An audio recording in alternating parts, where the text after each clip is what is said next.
अवधूत चिंतन श्री गुरुदेव दत्त श्री स्वामी समर्थ महाराज की जय।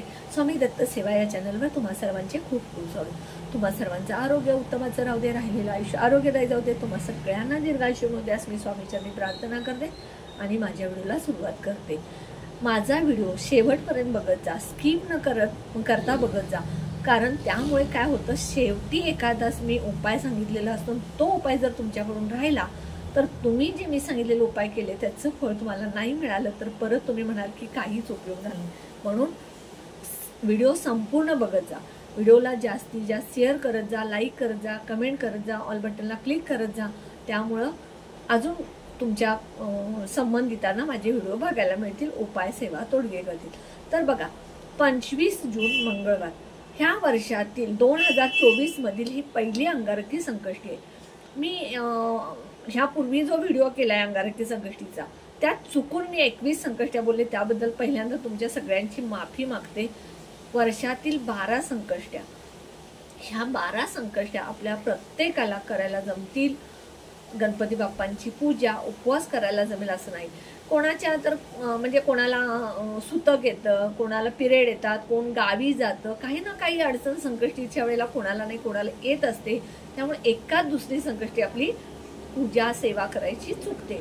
तर म्हणून अंगारकी संकष्टीला आपण जर अंगारकी संकष्टीचा उपवास, अंगारकी संकष्टीला गणपती बाप्पांची सेवा, गणपती बाप्पांची पूजा, गणपती बाप्पांचे उपाय तोडगे जर केले तर आपल्याला ह्या 12 संकष्टीचं फळ मिळत असतं। लहानांपासून मोठ्यांपर्यंत सगळे गणपती बाप्पांचा उपवास करतात, कारण प्रत्येकाला गणपती बाप्पा खूप प्रिय आहेत आणि गणपतीची उपासना लहान मुलापासून मोठ्यापर्यंत सगळे करतात, उपवास करतात, गणपती बाप्पांची सेवा करतात। तर अंगारकी संकष्टी दिवशी तुम्ही जर एक महत्त्वाची विशेष सेवा जर केली, एक गोष्ट तुम्ही गणपती बाप्पांना अर्पण करायची, ही एक वस्तू जी आहे ही अर्पण केल्यामुळे तुमच्या घरातली दरिद्रता निघून जाईल। तुमच्या घरात कितीही वाईट संकट असू दे, किती कठीण अडचणी असू द्या, कितीही तुमच्या घरात दुःख असू नये, हे सगळं निघून जाणार।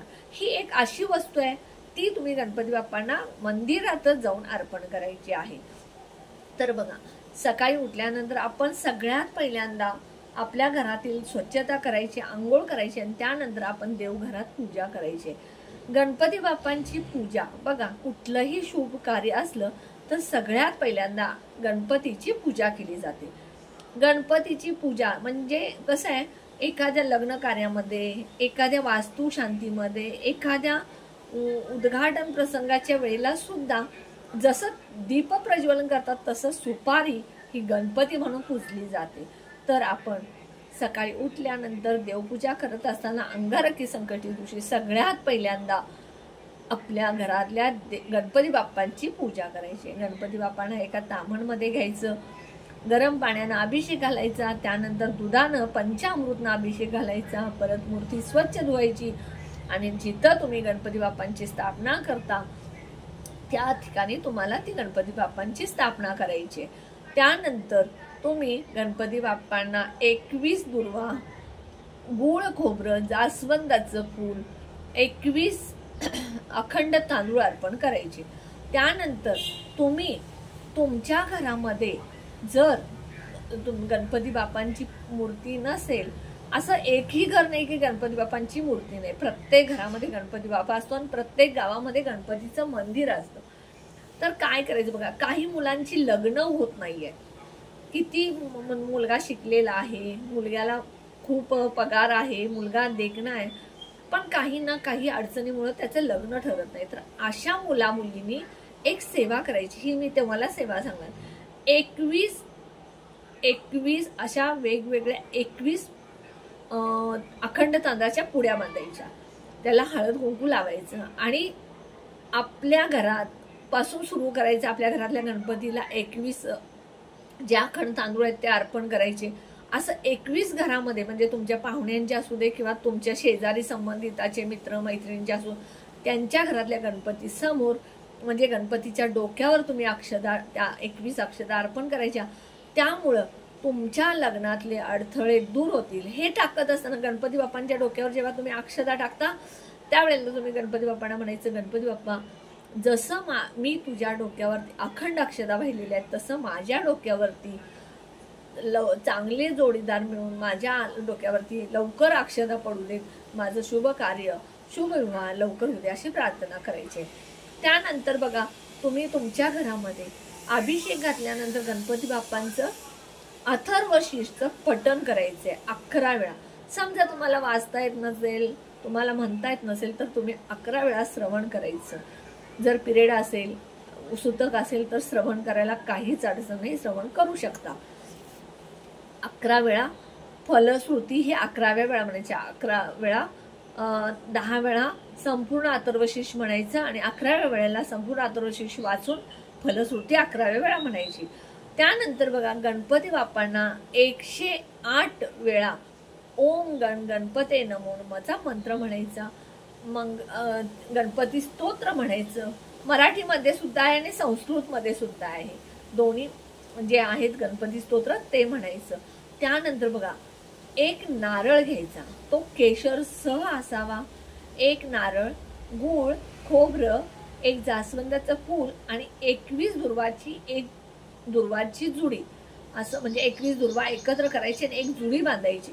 हे सगळं तुम्ही गणपती मंदिरमध्ये घेऊन जायचं आणि त्यानंतर गणपती बाप्पांच्या चरणी तुम्ही नारळाची जी शेंडी आहे ती गणपती बाप्पांच्याकडे करायची आणि हे सगळं साहित्य तुम्ही गणपती बाप्पांच्या चरणी अर्पण करायचं.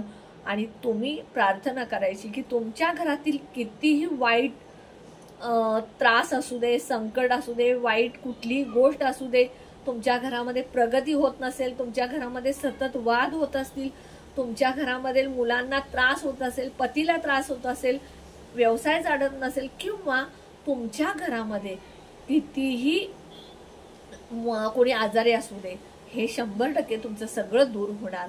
कारण गणपती बाप्पाला जो कोणी मनापासून प्रार्थना करतो, गणपती बाप्पाची सेवा करतो, त्याचं संकट दूर करण्याचं काम गणपती बाप्पा, कारण गणपती हा संकट निवारण करणारा, दुःख निवारण करणारा, बुद्धी देवता हा असा गणपती बाप्पा. ह्या गणपती देवत्याला तुम्ही या दिवशी एक नारळ गणपतीच्या मंदिरमध्येच अर्पण करायचं आहे.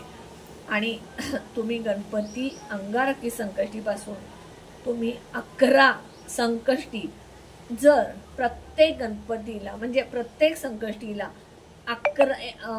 21 दुर्वांच्या 21 जुड्या, जर 21 दुर्वा एकत्र अशी एक जुडी, अशा 21 जुड्या जर तुम्ही 11 संकष्टीला गणपती बाप्पांच्या मंदिरात जाऊन अर्पण केला तर तुमच्या पाठीमागची सगळी साडेसाती जाणार. तुमच्या पाठीमागे जे काही दोष आहेत, अडचणी आहेत, त्या सगळ्या निघून जाणार आणि तुम्हाला निश्चित गणपती बाप्पांचं चांगला आशीर्वाद मिळणार. तुमच्या ज्या काही दोष संकट जे आहे निघून जाऊन तुमच्या घरात सुख येईल, पैसा येईल, घरातल्या अडचणी दूर होऊन तुमच्या घरात जे काय आनंदी वातावरण आहे ते मिळेल.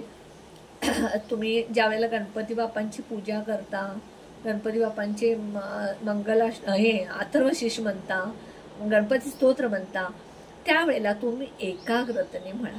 पूजा करत असताना कधीही गप्पा मारत करू नका. आणि मंदिरातून येताना सुद्धा तुम्ही डायरेक्ट आपल्या घरी या, कुठल्याही कुणाच्या घरी जाऊ नका. कारण जे काय आपण गणपती बाप्पांच्या मंदिरात केलेली सेवा असते ती आपल्या घरी घेऊन यायची असते, कुणाच्या घरी जायचं नसतं.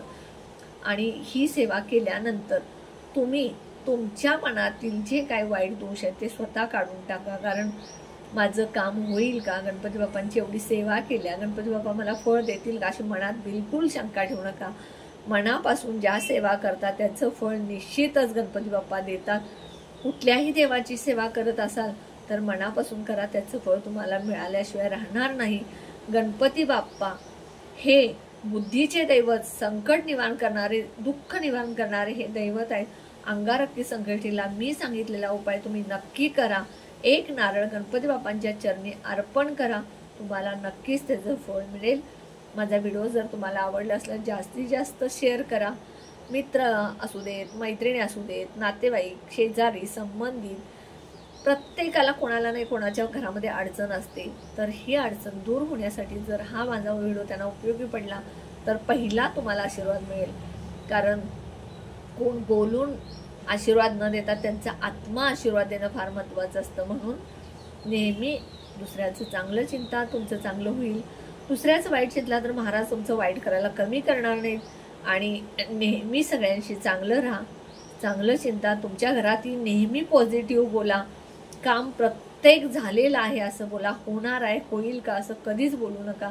कारण आपल्या घरामध्ये वास्तू पुरुष असतो, तो प्रत्येक वेळी तथा असतो, तथा असतो, तथा असतो असा म्हणत असतो. ज्या वेळेला आपण एखादी निगेटिव्ह गोष्ट बोलत असतो त्यावेळेला तथास्तु म्हटला तर ते आपल्या घरामध्ये घडत असतं. म्हणून नेहमी पॉझिटिव्ह राहा, पॉझिटिव्ह विचार करा, पॉझिटिव्ह चालत राहा. तर श्री स्वामी समर्थ. माझ्या व्हिडिओला जास्तीत जास्त सबस्क्राईब करा, लाईक करा, कमेंट करा, ऑल बटनला क्लिक करा. त्यामुळे माझे छोटे छोटे उपाय सेवा तोडगे कळतील. जास्तीत जास्त जे कोणी नवीन व्हिडिओ बघत असतील त्यांनी माझ्या व्हिडिओला सबस्क्राईब करा. श्री स्वामी समर्थ.